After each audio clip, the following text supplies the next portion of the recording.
tied up there with Georgia's number 24, Jocelyn Shania. And Shania, a native of Tampa, Florida, and certainly our thoughts with her and her family and a couple players from both teams from the Tampa area, including Nayla Shelfberger for Mississippi State. Just two horrible hurricanes. Hello, beautiful people. And here you see Carey with the left foot. You are looking at Mississippi State, a Turner Soccer Complex. especially out here. I mean, we saw on a corner kick that she could score off of that. So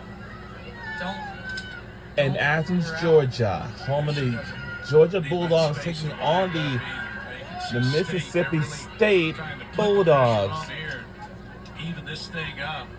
So it's Georgia Bulldogs versus Mississippi State Bulldogs. Women's college soccer game. Nice little give and go there with Johnson, number 11. Now the team we're rooting for tonight's game will be Georgia Bulldogs.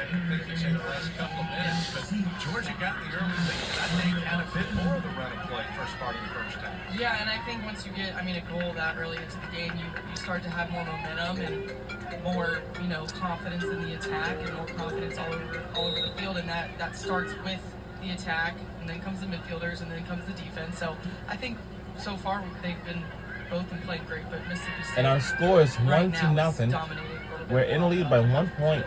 Number 18 is Sibas from Portugal into the lineup for State. She's got 1 assist this year. And Hannah White, she's coming all the way back there. I'm surprised she hasn't gotten subbed out. You called that early. It is 7:15 p.m. I kind of had to do a double take. She headed one out. Was that Detrizio? But Detrizio and White both defending more. They covered a lot of real estate here tonight. Just over 8 to play. Kaboom from Jordan Brown. Good gracious. Sometimes I think people seem shocked, and it's like, there's no need to be shocked anymore. We see this all the time. No, she is just incredible. Here's Stouty. Yeah, I don't think she can take it. The story, too, with Jordan Brown, the plan was originally to redshirt her. Mm-hmm. And it was Kadani McAlpine's first season, and Georgia was doing okay. He felt like this team needed a spark, and that's a sign of a great coach, too. Along with everything, you got to go with that gut. You say, you know what? I'm going to take the red shirt off. First game she stepped in. Now our jerseys is pink. And for Mississippi State. Physically. And she was that spark and helped lead Georgia as a and for Mississippi State. Tournament win. First time Georgia been in the tournament in a long time. For Mississippi State. She's just been a mainstay. She's one of the best Black. in the country. I think she scored last year. We were debating that in one game, and I'm almost positive that she scored last year. Well, she's one too. If you and got today, to a penalty kick situation, all the supporters that we have, like we normally have, is and she'll definitely have another assist or two. Is the soccer fans if I was on the from here at the University of Georgia, and the other fans from Mississippi State University. Rocket. Here's Brelich. Working in, State so good defensively. Nice move there by Brelich. Anderson but a terrific job. That is a teammate helping out. Riley Combs able to sweep that one away. Yeah, Sophia Brelich, I think she just had a difficult angle there, taking a touch with the outside of her right foot and trying to get that shot off. But it was a good thought. Now that we know that maybe she can't grab onto the ball as much, there should be some people there to impact it. Kayla Johnson, a freshman from Clement, Florida, she had a goal earlier this season. Millie Filson, Gainesville, Georgia native end, number 15. Filson been one of the most improved and steady players for Georgia. Mississippi State, number 18, is Seamus. So tomorrow is Friday, October 11th. We are wrapping up on the first week of October. Week number 2 is coming up. And next week's going to be even busier. Firing. 11. Well, the wild part is happening. 7, Alexis Gutierrez. She's lights out on the back line for State. Here comes MSU. Here's Macy Hawks, number 4.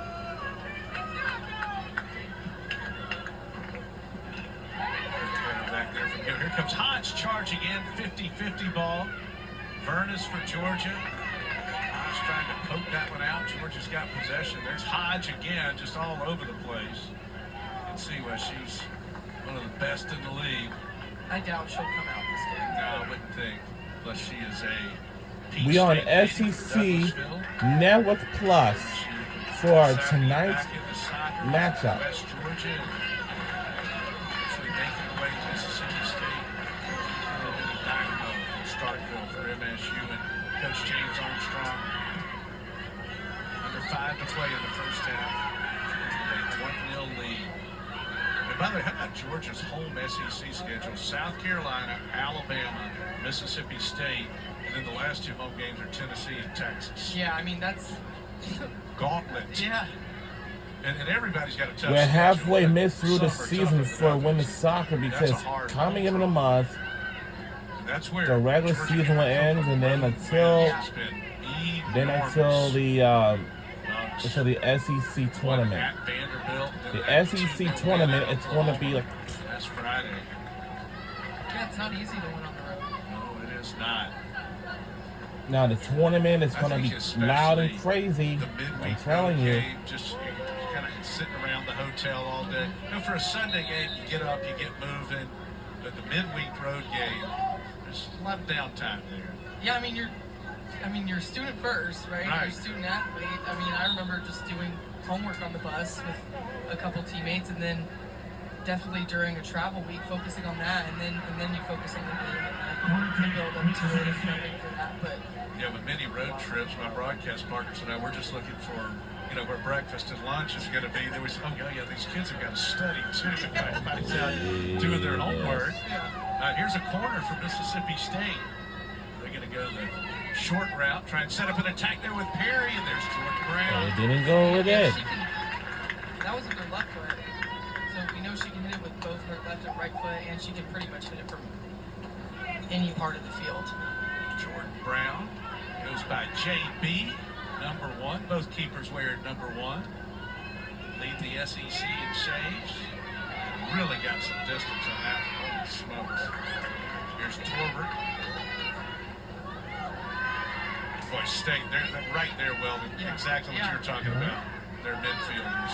And not only does that box midfield come in handy on the attack, but it clearly comes in handy on the defensive part too. And then when they get that ball, then they're able to counterattack. That's Can't believe she just slid it back again.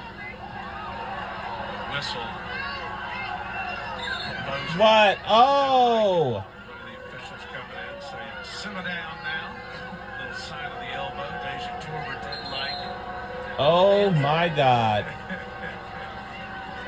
Yep, all my crowd is booing. I know that's I right. do think that the poser's been doing really well tonight. 1v1 defending, not letting people, get down that flank and get a cross off.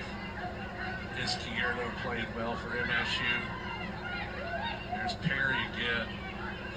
But what's so impressive about Perry, all you got to do is look at the stats, and you know she's one of the great superstars in this conference, but they're still able to get her a slew of touches, and everybody's marking. I know. And we're under 2 minutes to go in the first half before halftime. Well, That was all you. Been doing it a Yeah. No, I totally agree, and that's what's so dangerous about her is when there are 3 against 1, and she's the one, she's able to take them on as well and get a shot off from pretty much anywhere.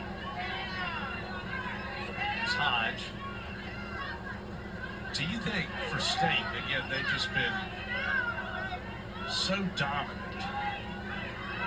Being behind We're under a minute to go. 1 minute to go in the final minutes left to go before Oh, halftime. definitely. And I think Whoa! Whoa! No! Opportunity miss. Georgia dodges a bullet. that was quite. Ah. I think it had some spin on it. Oh, you were Very down. frustrating for that goal not to go in. Some serious English. And Seamus sneaking in.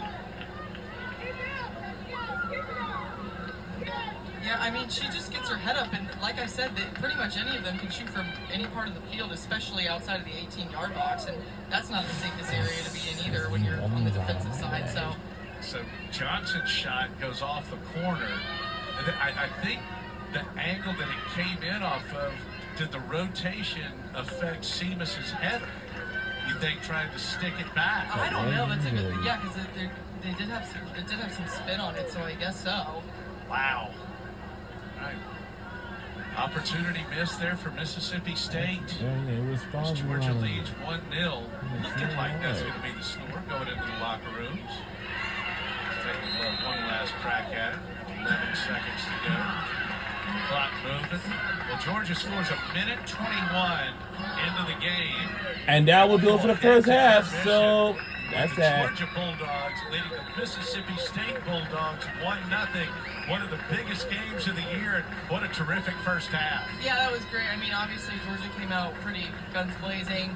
Got that goal with a minute and 20 seconds in the first half, and there she is, Margie Detrizio, 8th goal of the season. I mean, she's really had that confidence. She's come into her own, and I'm excited for her. I'm excited to see that. And then, I do think Georgia had the momentum, but then, Mississippi State doing what they do best, having as many numbers as they do in the midfield and out wide, they were able to do a little bit more combination play on the outside and have a little bit more opportunity. But, I mean, overall, both teams are playing great.